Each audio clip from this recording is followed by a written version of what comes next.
Hey YouTube, how have you been? I hope everything's been well and good. Um, I haven't posted anything because I haven't thought of anything to talk about. Um, just didn't feel like talking about the news. I wanted to talk about DNA, and the reason is because with my ancestry and other DNA companies have been getting a lot of people to take these DNA tests to find out who they are, and where they came from. But I want to explain to you that those kind of DNA tests don't exactly tell you where you came from. They just tell you where your DNA has gone to. If you want to know where your DNA came from the very beginning, you need to look at your Y chromosome and your mitochondrial DNA. Your Y chromosome is passed down from father to son.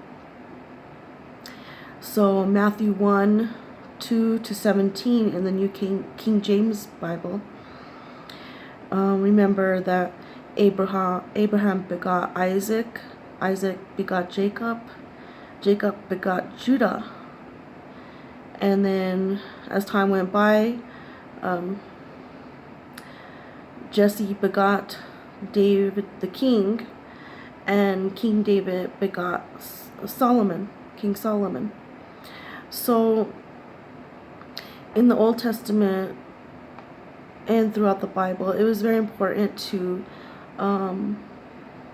follow where the DNA went, where the Y chromosome went, and that is followed by father begot son. So when you do the regular DNA test, I'm speaking from my own personal experience. When I was young, my early 20s, I was really into genetics, and I went to school for genetics, and I was following this research project called the New Mexico DNA Project, and specifically Santa Fe DNA Project. And this was an interesting DNA project because they found that the people who were living in these areas were breeding within their own culture, and they were not breeding outside of their culture as much as within their own culture, and their own group of people. So there were 15 last names that were interbreeding with other people from the other last names. And it was a real small gene pool. So they decided to start this thing called the New Mexico DNA Project. And through that, I looked up the family names of the people in my family. And that was when I found out that the Y chromosomes of all of the last names, 3 out of the 4 of the last names in my family, my mom's last name from her dad, my mom's last name from her mother, and my dad's last name from his dad, and my dad's last name from his mother. I looked up all of those names, and it turned out that they were all J1 or J2, which was the Jewish Y chromosomes. And before that, I never even thought that I would be Jewish or anything like that. I was baptized Catholic, and I was raised Christian, and I just thought that was really strange. Well, because of that DNA project, New Mexico started to get a lot of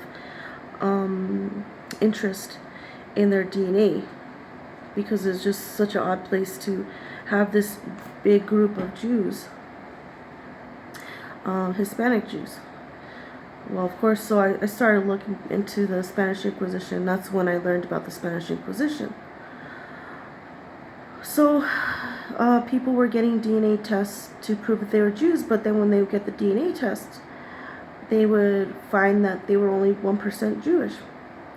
That the only Jewish DNA that they had was in that Y chromosome. So they just thought, okay, well, I'm 1% Jewish. That's really not significant at all. But as in the Bible, in Old Testament and New Testament, you have many areas where it talks about Father begot Son. Well, that's because the Y chromosome was actually important, and they wanted to follow where Father Son went down, where they went, and who. It wasn't important to know what the race is or the mother, really. As far as the Bible goes, it was always about the father to son. So that 1% is not insignificant. It's very significant, because although the DNA had gone to many different countries, these people who have that 1%, that Y chromosomal DNA, they actually came from that original time that the Bible discusses, or discussed.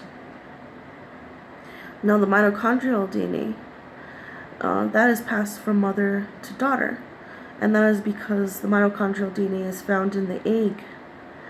And so women are the ones who pass down the egg, because the sperm only brings the regular whole body DNA. The mitochondrial DNA is something different. It's found in the fluid of the egg. So when the sperm goes into the egg, you have the mother's regular DNA and the father's regular DNA, and those two DNA, they mix up. Well, the Y chromosome DNA doesn't mix with the mother's Y chromosome DNA, because she doesn't have a Y chromosome. So the Y chromosome never mixes. It always stays the same. It's a clone of its father's DNA. It does change because of mutations, but overall it's a clone. So the mitochondrial DNA is the juice of that egg, the liquid of the egg, and that every person gets that DNA, the mitochondrial DNA, but it doesn't tell anything about the father. So it's the same way how father begot son, it's mother begot daughter, but it goes back to the very, very beginning of the first mother. So it will tell you who is the first man in your family, because they pass down that whole DNA down your whole tree, and it will tell you who is the first female in your DNA. It's very interesting. And these are things that will not show on your genetic tests. When you do the regular My Ancestry DNA test, these won't show, or these will show as, very insignificant. So I just wanted to let you know about that. What's funny also is that they've been finding a lot of people who have done these crimes that have not been solved, these cold cases, because people will donate their blood, or they'll try to find their ancestry through the My Ancestry. And the thing about it is that it will match you to anybody that you're related to that has ever taken a DNA test.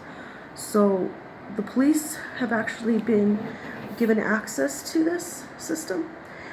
And so say your great uncle was like this serial killer, and they had DNA evidence, but they couldn't find him.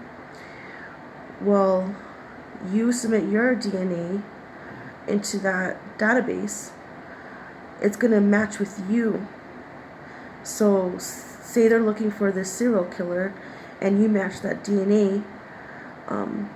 It may not be a perfect match, but if it matches enough, then they're going to start trying to figure out who you're related to that could have been that serial killer. And they've actually found people that way. And they're doing it every day now. So it's a great tool for the police department.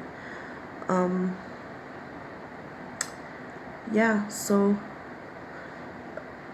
there's just different aspects to DNA testing, and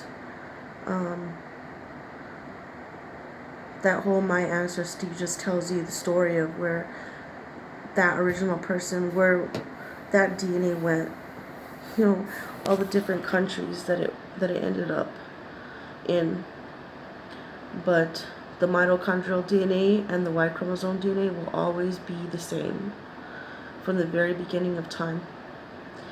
And that's pretty interesting. So don't forget to look into that. If you decide you want to get your DNA tested, make sure you look into that because it's very important.